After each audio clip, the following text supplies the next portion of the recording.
Olá pessoal! Sejam bem-vindos ao CIAcast, o podcast do CIA Hub, o melhor espaço de coworking de Natal.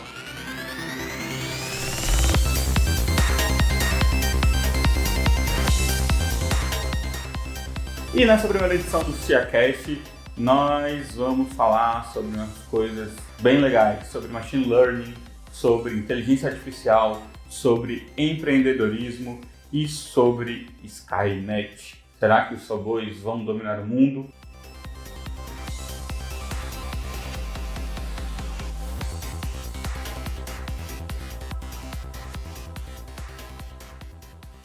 Mas antes de eu começar a falar sobre o tema e de apresentar o nosso querido convidado, eu vou falar um pouquinho mais sobre o podcast. O podcast é um projeto muito legal de trazer informação interessante, conteúdo rico para o cenário de empreendedorismo de Natal e do Rio Grande do Norte.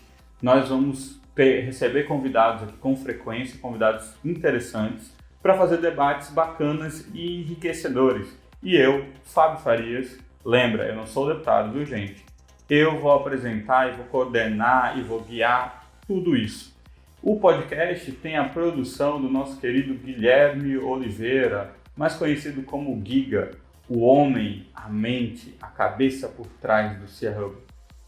Mas vamos deixar de delongas, vamos começar agora apresentando o nosso convidado. O nosso convidado, ele é um cara bem legal, bem interessante, ele tem um sotaque gaúcho, ele obviamente não é de Natal, né, por ter o sotaque gaúcho, né? Ele é um especialista em Machine Learning e redes neurais.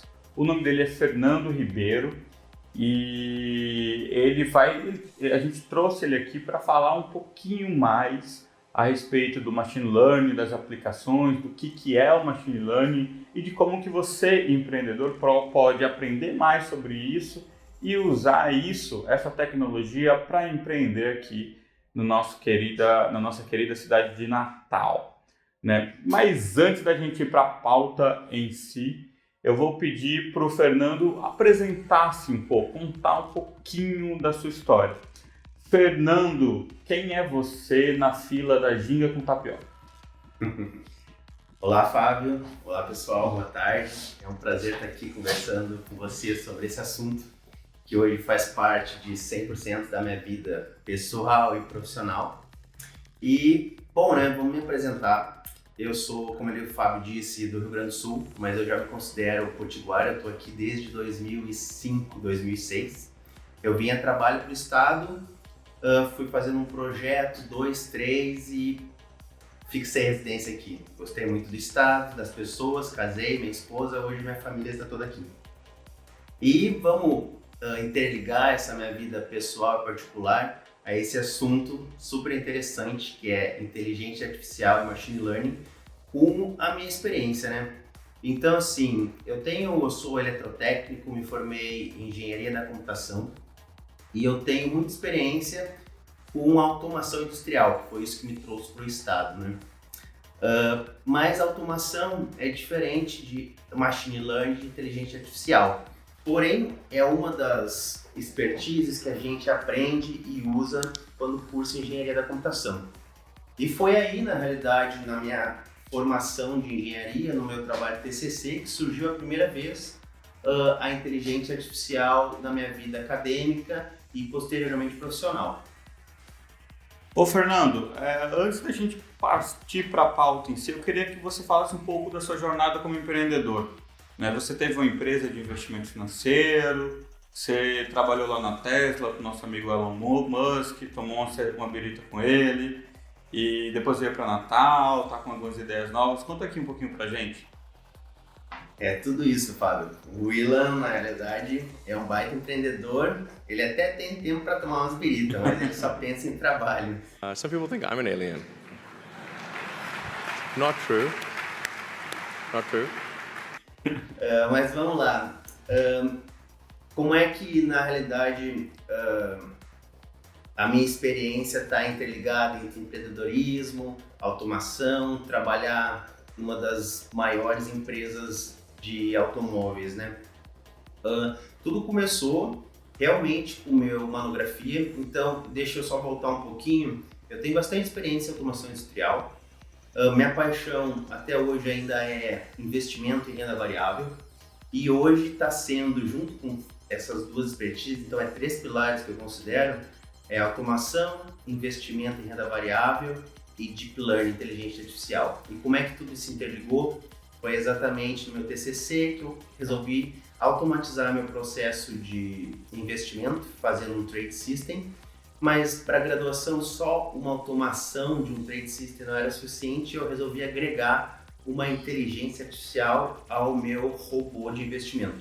Então esse meu robô de investimento passou a ser inteligente e deu muito certo, óbvio, graduei, tirei uma nota excelente, só que eu percebi isso, eu acho que era 2013 para 2014, que isso não serviria só para mim, que isso serviria para outras pessoas, não existia no Brasil nada parecido, ainda não se falava muito disso em 2013, 2014, e eu resolvi fazer desse meu MVP, que era na época, uma empresa. Então, foi por isso que eu criei a startup, na época Tech Trader, foi incubado numa universidade aqui no estado, na UNP, que me auxiliou todo o processo de tirar uma ideia inovadora do papel e transformar em uma empresa. Eu já era empreendedor, já tinha empresas tradicionais, mas uma empresa tradicional é muito diferente de ter uma startup. Então a Tech Trader me deu muito ensinamento, eu estou dentro de uma incubadora também, me proporcionou, enfim, um monte de aprendizado que eu não tinha competências, né? Dentro desse universo todo, eu não parei de trabalhar com automação industrial dentro da indústria.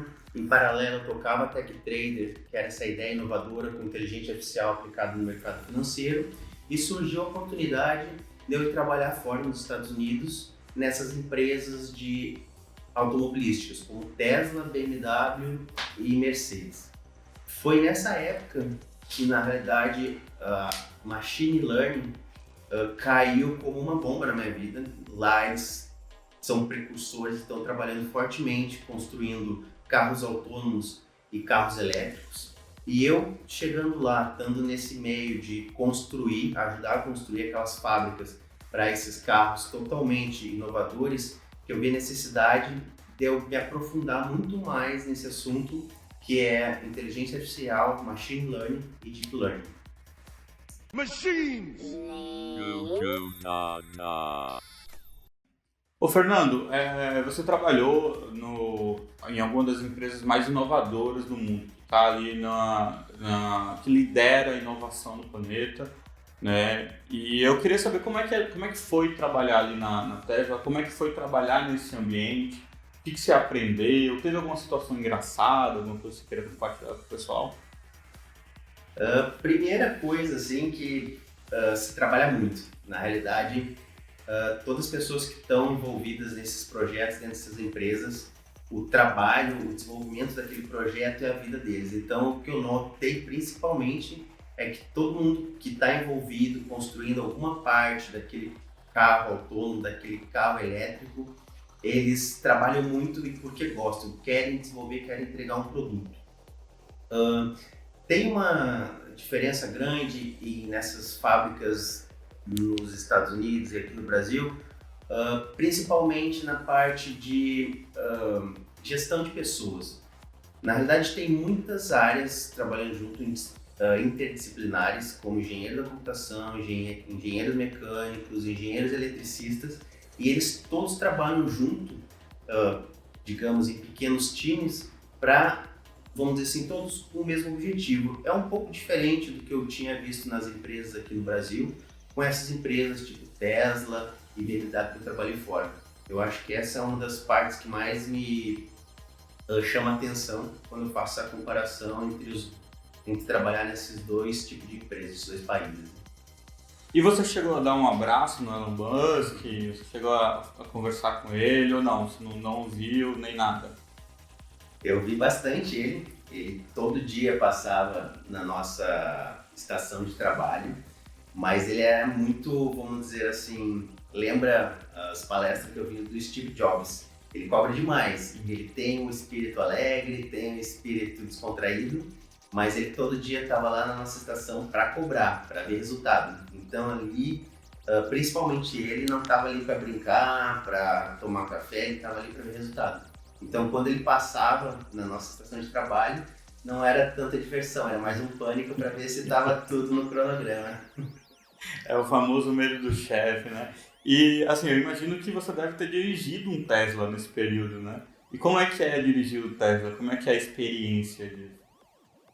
Eu fiz o test drive, sim. E, cara, se eu morasse nos Estados Unidos ou se pudessem vender um Tesla aqui, eu com certeza teria um. Então é o carro do De Volta para o Futuro, é muito moderno, é totalmente futurista. Tem o modelo S que ele tem aquelas portas que abrem tipo as asas. Cara, é um carro muito inovador, super moderno e eu fico apaixonado. Tanto que ele é todo, vamos dizer assim, é o único carro, vamos dizer assim, com mais eficiência, totalmente elétrico. E hoje ele só não está funcionando plenamente de forma autônoma porque não tem legislação nos Estados Unidos, no mundo inteiro, que permita tu dirigir 100% sem a presença do humano. Então, assim, é possível hoje, o Tesla ele anda sozinho, porém ele só não faz isso ainda por falta de legislação e teste, que é o que a gente está, que a gente não, principalmente os países desenvolvidos como os Estados Unidos, estão nesse processo, né? Mas você chegou a testar um carro autônomo ou não, assim? Nem escondido, assim, pegando assim, no porão ali da Tesla, pega um autônomo, dá uma voltinha e depois volta? Rolou isso? Não, essa parte não rolou, na realidade não pude testar toda essa inovação na prática, né? Eu estava, na realidade, na construção do modelo novo, que era o modelo 3, e a gente estava na fase, vamos dizer, beta do carro, né? Então nem todas as funcionalidades dele estavam prontas nesse período que eu estava lá ajudando nessa construção. E ainda falando um pouquinho sobre a sua história, né? Principalmente a sua história na Tesla, né? Porque eu acho que desperta muita curiosidade. O que você acha que falta ao Brasil, ou ao Rio Grande do Norte, ao Natal, para a gente chegar nesse ponto? Você acha que é capacitação técnica, é investimento? O que você acha que é o nosso gap? O que falta? É uma conjuntura de fatores, assim, eu não sou um especialista nessa área para falar o que realmente a gente necessita, mas o que eu noto, eu também sou empresário, eu tenho negócios inovadores, tenho negócios tradicionais, eu acho que o Brasil em si, na minha opinião, falta demanda na realidade. A gente, principalmente no Rio Grande do Norte, a gente é um estado, querendo ou não, pequeno, e muitas vezes a gente não tem uma demanda interna para suprir certas inovações. Então, assim, antes de pensar em mais dinheiro, mais estudo, a gente tem que aprender a consumir mais internamente ou ter uma melhor educação de consumir certas invenções ou produtos que tenham no estado ou não tenham. Então, acho que tudo parte da demanda. Eu acho que todas as revoluções, todas as inovações não surgiram simplesmente eu tenho uma boa ideia. Surgiu da necessidade do outro, surgiu da demanda de resolver um problema. Então, eu acho que qualquer produto tradicional, inovador, ele precisa de demanda. Então, nós, como sociedade, consumidores, a gente tem que aprender a fazer escolhas e saber solicitar ou buscar nossas necessidades. Daí sim vai aparecer negócios, porque eu acho que eu estou aqui bastante tempo no Rio Grande do Norte e as pessoas aqui no Rio Grande do Norte são muito, muito inovadoras. E às vezes o que falta, às vezes nem é dinheiro, mas sim é demanda. E você, depois que você voltou da Tesla, né, voltou aqui para Natal e tudo mais, voltou a curtir as nossas maravilhosas praias aqui, você teve a ideia de um negócio novo, né, que você está fazendo com sua esposa. Conta um pouquinho mais pra gente sobre esse negócio que você está tendo, que você está criando agora. Então, essa é a minha experiência fora do Brasil, nessas montadoras de automóveis, me fez cair de cabeça realmente nessas novas tecnologias de machine learning e deep learning. Então, antes disso, eu pensava em inteligência artificial, que é um termo muito amplo, e daí dentro da inteligência artificial tem as redes neurais, que é um pouquinho mais acadêmico, só que lá eu vi que o que está no mercado mesmo, o que está fazendo diferença, é machine learning, que é o aprendizado de máquina, e o deep learning, que é uma profundidade mais sobre isso. Fiz cursos para me especializar, bem nessa área. Na realidade, não é fácil aprender, não tem materiais, vamos dizer assim, tão à mão. Eu tive que pesquisar muito. E depois de aprender o que é possível fazer com essa nova tecnologia, com esse novo tipo de aprendizado, de algoritmos, na realidade, eu conversando com a minha esposa, que é dentista, ela viu que o que eu estava estudando, que eu estava simulando no meu computador, podia suprir uma necessidade da área odontológica.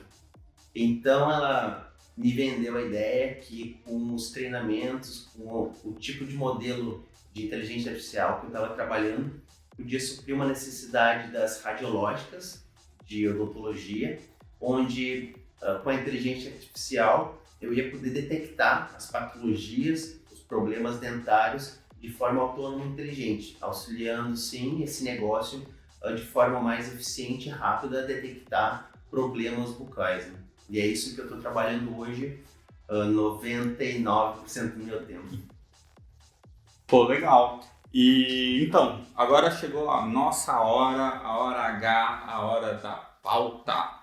E a nossa pauta de hoje é o Machine Learning.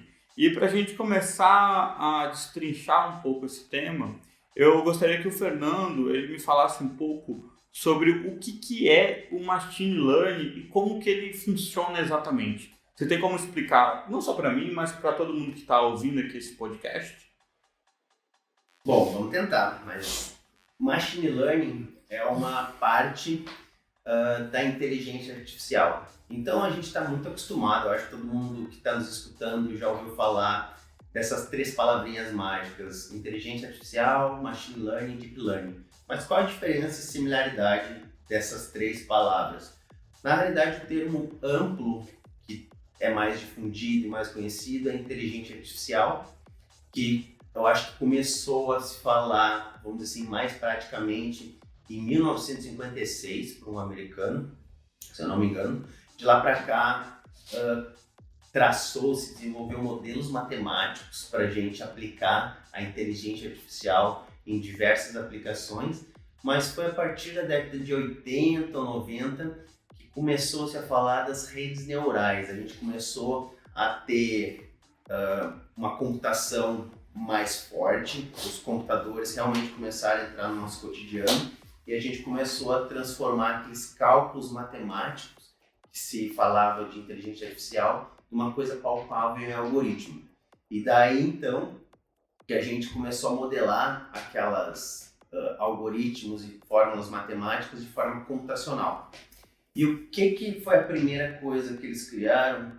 Foi um modelo de um neurônio humano. Então eles estudaram como funcionava o neurônio humano e tentaram transformar esse neurônio biológico em um neurônio digital, que eles chamaram de perceptron.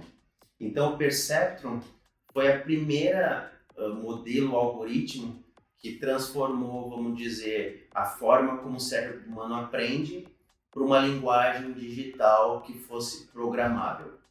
A partir daí, sim, entrou as redes neurais e a Machine Learning. O que é a Machine Learning, então?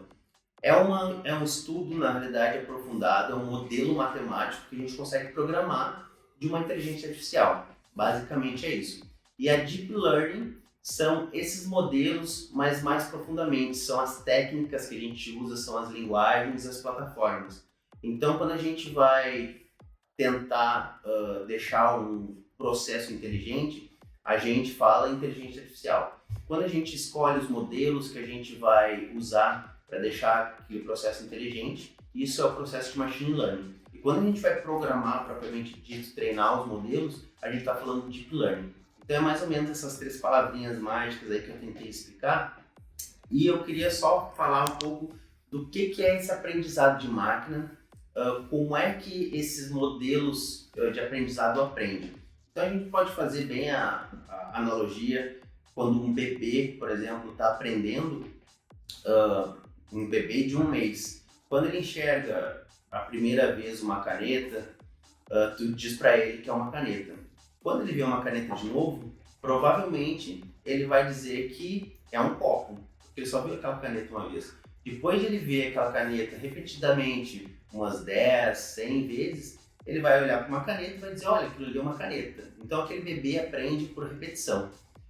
Basicamente, nos nossos modelos de aprendizado supervisionados, que é um dos modelos de aprendizado do Machine Learning, é por repetição também. Então, por isso que quando a gente vai trabalhar com aprendizado de máquina, a gente precisa de um banco de dados tão grande, porque para ele aprender aquela saída final, aquela nossa saída esperada, ele precisa repetidamente ver aquela imagem ou aquele processo para poder depois dar a resposta que a gente precisa.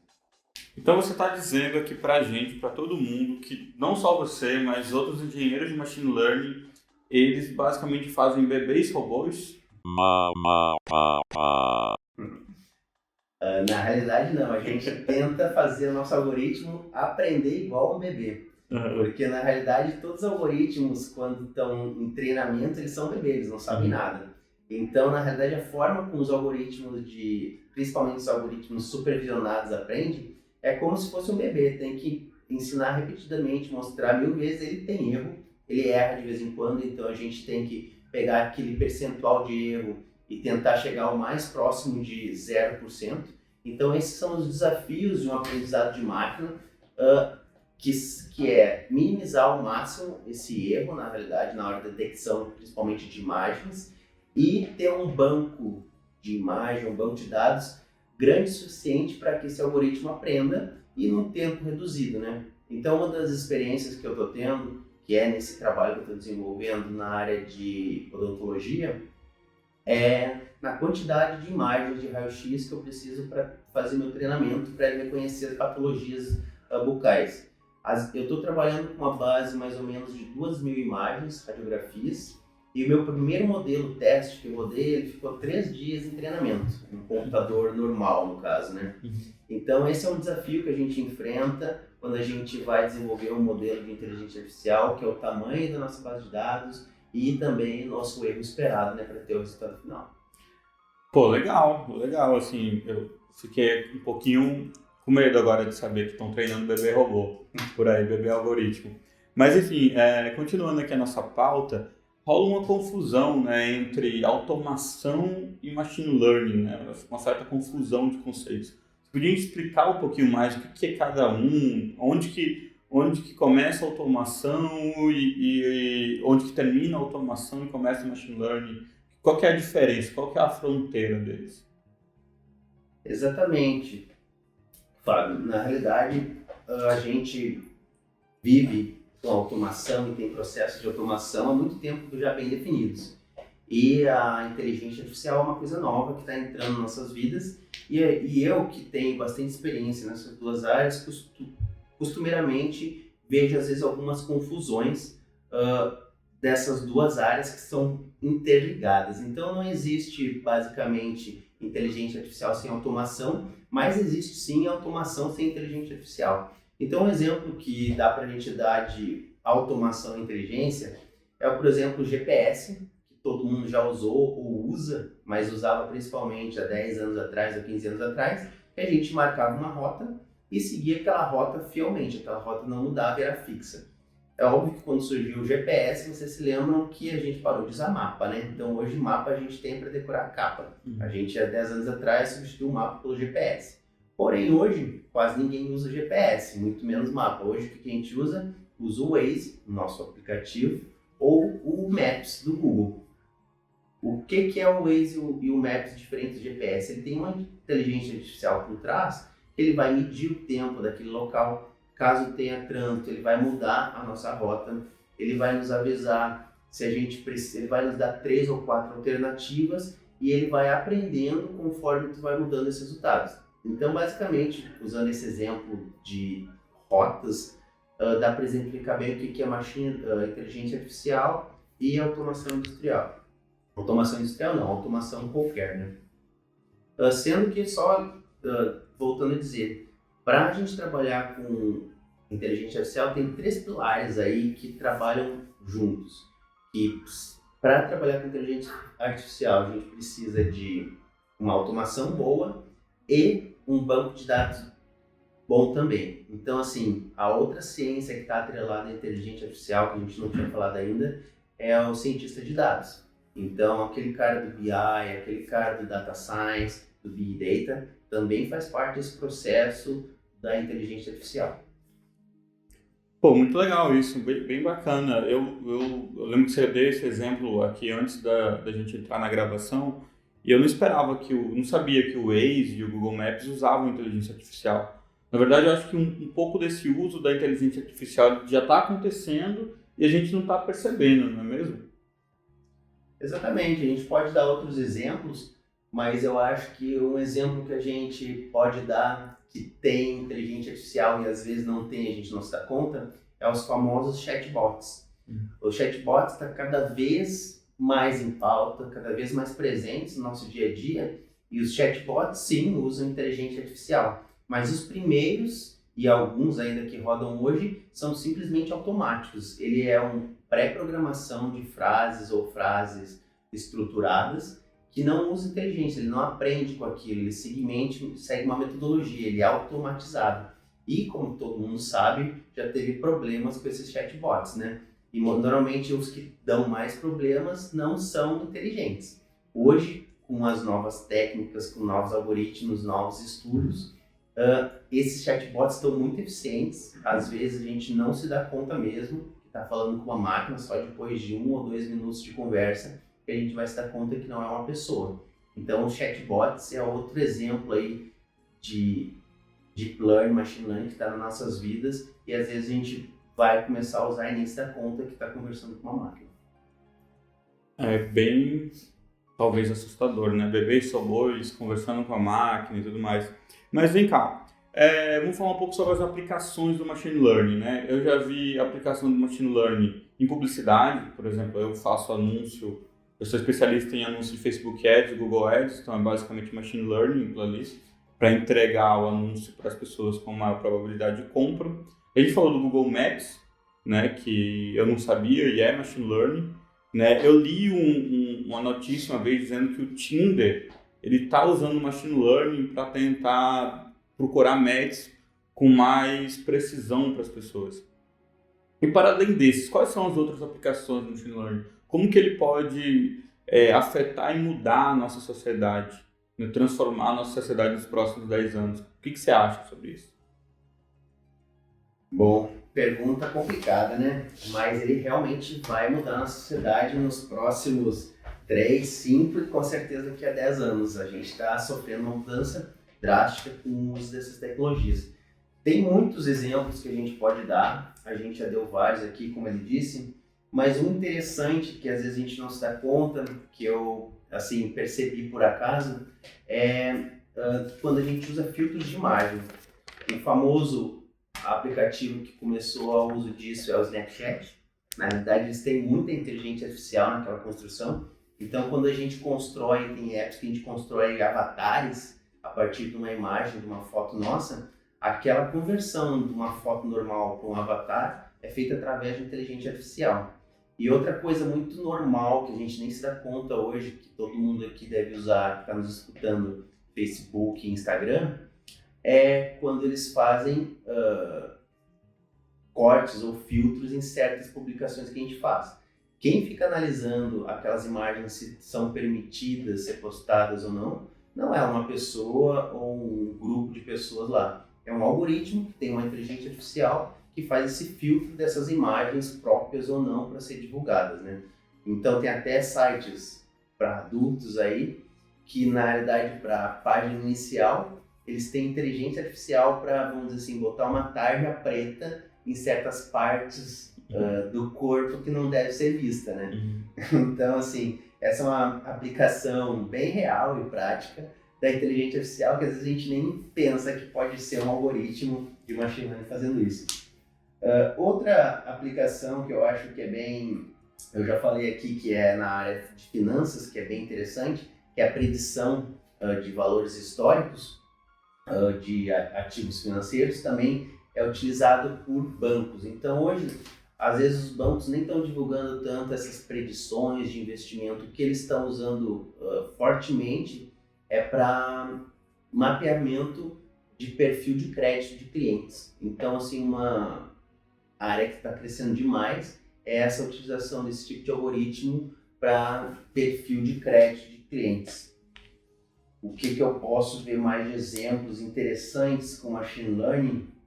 Eu acho que a gente já falou, o mais completo que eu vejo é o carro autônomo. O carro autônomo eu acho que usa desde a detecção de imagens, ele usa 1000 sensores, ele precisa ser, em termos de inteligência artificial, eu acho que é um dos algoritmos mais completos que a gente tem nessa área de inteligência artificial. Então, tá, vamos lá, para a gente entender. O robô, ele vai conseguir, no futuro próximo, dirigir o nosso carro melhor do que a gente dirige. Ele vai conseguir, ele já está conseguindo, por exemplo, nos conectar com pessoas que a gente vai ter um interesse maior, via Tinder, por exemplo. Ele consegue entender as imagens que a gente coloca, substituir essas imagens e colocar em novas imagens. Eu li aplicações de robôs onde ele consegue corrigir o seu texto, deixar o seu texto gramaticalmente correto. Você pode ser atendido por um robô e nem saber quando você entra em contato com o telefone ou quando você entra em contato via site, via chat com alguma empresa. E os robôs eles estão cada vez mais evoluindo nisso. Assim. Os robôs eles também podem fazer diagnósticos, né, de doenças, né? Já tem alguns casos, né? Tem um caso específico de diagnóstico de câncer de pele com um índice de acerto maior do que um ser humano, do que um médico comum. Ou seja, os robôs eles estão invadindo cada vez mais áreas que nós humanos nós tínhamos como nossas áreas, né? Como coisas que nós mesmos fazíamos. Né? E aí eu queria tentar entender um pouco sobre como que essa sociedade lá na frente vai ser. Será que tudo vai ser substituído por uma máquina daqui a, não 10, mas daqui a uns 30 anos, talvez? Tudo não, mas boa parte. Eu acho que todos os processos, todos os trabalhos que são feitos, que possam ser escritos, que possam ser mapeados, vão ser substituídos sim por um algoritmo de inteligência artificial, por uma automação. Então, eu acho que daqui a 30 anos realmente só vai ficar os trabalhos que trabalhem com criatividade, essa parte de criação. Então, toda a atividade que for possível tu escrever em processos e rotinas vai ser substituída sim por esses algoritmos. E assim, a gente tem muitos desafios ainda para chegar nesse nível onde a gente vai substituir todo esse trabalho por algoritmos inteligentes, né? Eu acho que um dos principais, vamos dizer assim, mais internamente da minha área de engenharia que a gente tenta suprir é a questão realmente das máquinas, da infraestrutura. Eu falei anteriormente que para treinar 2.000 imagens radiológicas eu levei com um computador normal 2 a 3 dias para fazer esse treinamento. Então, a capacidade da máquina é um fator diferencial aqui. Ninguém vai querer detectar uma imagem de alguma coisa e esperar um dia inteiro. Então, essa máquina tem que ser veloz, tem que ser rápida. O algoritmo tem que ser eficiente. E daí entra em outro detalhe também, que é a questão do banco de dados. Como a gente grava esses dados, como é que hoje o Big Data está sendo integrado e está sendo trabalhado para a gente poder jogar dentro de uma machine learning, de uma deep learning e tirar, vamos dizer assim, as informações que a gente precisa a partir desse grande banco de dados. Então a gente tem essas infraestruturas, esses problemas de infraestrutura técnica para tornar isso realidade e também a gente tem aqueles dilemas, vamos dizer assim, sociais que a gente ainda tem em questão de segurança, por exemplo, quanto essas informações que estão sendo colhidas e as respostas que ele vai me dar é uma coisa segura para a minha vida. Eu acho que na introdução do programa o Fábio falou da Skynet e daí é uma coisa que preocupa realmente. O próprio Elon, em uma entrevista que ele deu, ele falou que ele tem receio, sim, verdade, das máquinas dominarem o mundo, dominarem os humanos no futuro. Ele não estava brincando, ele estava falando sério. Então, assim, a gente tem como sociedade esses medos, inclusive, outro exemplo que eu dei, por que os carros autônomos não estão rodando, é por causa da nossa, vamos dizer assim, ainda receio desses carros serem melhores ou piores que a gente ainda. Eu nem citei, mas eu li uma reportagem em São Francisco, eles estão discutindo em forma de lei o quanto que é ético ou permitido as câmeras de rua, que hoje é só o que tem em todos os lugares, principalmente em grandes centros, essas câmeras ter reconhecimento facial e poder te filmar e dizer que tu é tu, quanto tu tem conta, o quanto isso invade a tua privacidade. Então eles lá, como já está muito rotineira essa utilização de reconhecimento facial, eles estão começando a legislar o quanto ético é usar essa tecnologia e quanto isso vai invadir na tua privacidade, né? Então esses são os desafios e muitos que a gente tem até a nossa sociedade mudar realmente. Essas máquinas, né, elas aprendem sozinhas, né? Basicamente o humano ele ensina elas a aprender sozinho. Hoje talvez a tecnologia esteja numa fase inicial, né? Tem a questão do teste de Turing, né, que o Alan Turing construiu nos anos 50. O primeiro robô que passou no teste de Turing acho que foi 2013, 2014, né, o primeiro teste de inteligência artificial. Depois disso a tecnologia foi evoluindo e, querendo ou não, o machine learning tem pouco tempo que está aí, assim, está sendo mais trabalhado. A inteligência artificial acho que deve ter talvez menos de 10 anos, né?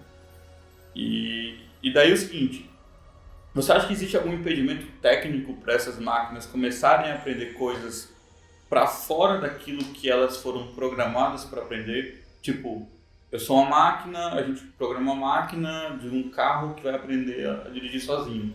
E daí ele começa a ficar curioso, começa a ler o Wikipedia, começa a ver outras coisas, começa a se revoltar, começa a não querer dirigir mais, começa a exigir os próprios direitos.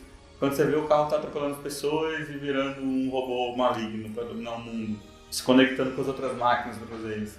Você acha que isso é uma viagem engraçada ou é algo que talvez futuramente a gente possa começar a se preocupar um pouquinho mais? Hoje é algo engraçado, na realidade eu não tenho conhecimento que um algoritmo, uma máquina dessas consiga chegar nesse nível. Mas hoje é engraçado, mas eu acho que é totalmente possível daqui a um tempo. A gente evolui de forma eletrônica, nossos algoritmos evoluem rapidamente. E eu acho que realmente daqui a um futuro isso vai ser possível sim. Porque hoje a gente tem algoritmos que eles aprendem consigo mesmo, em determinada área. Então a gente, primeiro, para modelar um desses algoritmos de machine learning, a gente precisa fazer as perguntas certas e ter o banco de dados certo para ela nos entregar aquele resultado de forma inteligente que a gente espera. Então a gente precisa ter um humano por trás ali fazendo as perguntas certas.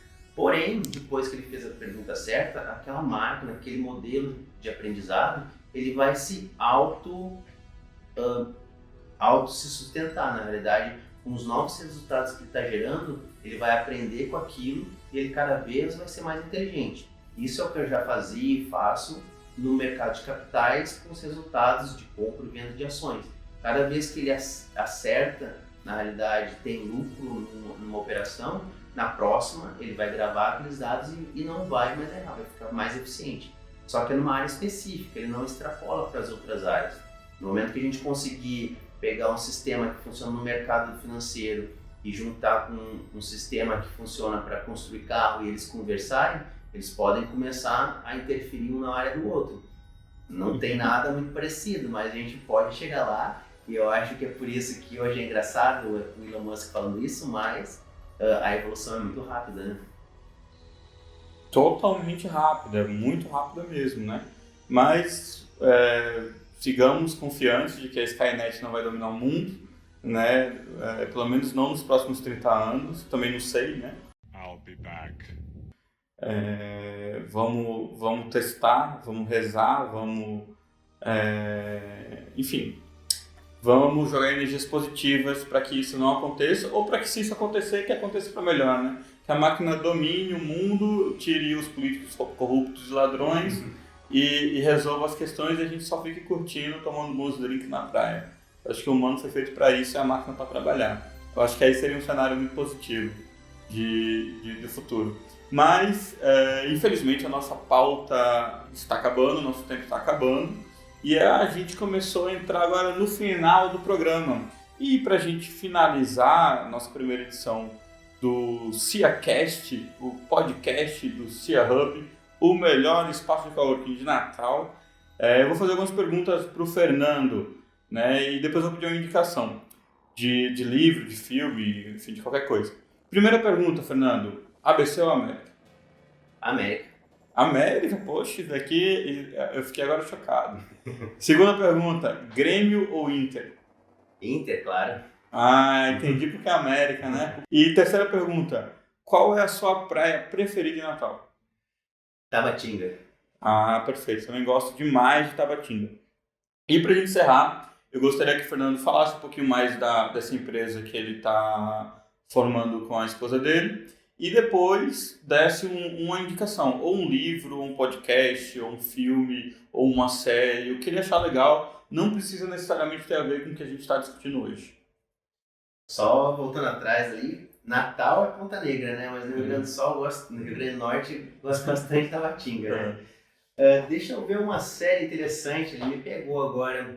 Eu olho bastante coisa, leio e gravo poucos nomes de séries e filmes. Eu acho que vou ficar devendo séries e filmes e vou falar mais na realidade da minha área técnica. Eu acho que todo mundo está escutando, a gente falou genericamente aqui o que é modelos de aprendizado, o que é Deep Learning, Machine Learning. Só que todo mundo que se interessar em entrar um pouquinho mais nesse mundo e entender a fundo o que é, a linguagem principal que acho que todo mundo tem que ter conhecimento é o Python. Então acho que a minha dica é, vamos estudar Python, vamos entender um pouquinho mais dessa linguagem, e a partir dele a gente pode fazer bastante coisa na área de Machine Learning. É isso, gente. Então aprendam Python. Eu preciso também aprender Python porque eu não sei nada de Python. Sei alguma coisa de CSS, HTML5, PHP, mas Python ainda não sei de nada. É isso, pessoal. Espero que vocês tenham gostado desse debate, desse nosso primeiro podcast. Será o primeiro de muitos. E antes de eu encerrar o programa, eu vou pedir um grande favor a vocês. Por favor, desliga tudo, presta atenção no que eu estou falando. Curta, compartilhe e comente esse podcast. Isso vai ajudar a gente demais a melhorar o programa e trazer gente interessante. E se você tiver alguma indicação de algo interessante, manda pra gente essa indicação. Você pode mandar pra gente no nosso Instagram, você pode mandar pra gente por e-mail, você pode vir aqui no Cubo, pegar um cafezinho com Ceissa e dar uma indicação, pedir para falar comigo ou com o Guilherme, que você vai ser muito bem recebido, beleza?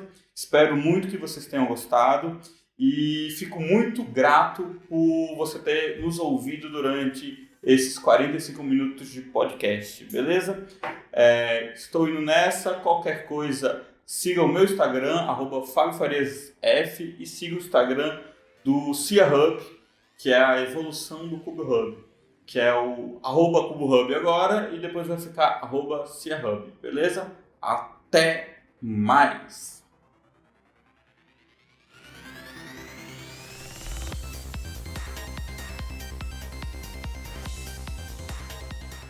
Goo goo da da.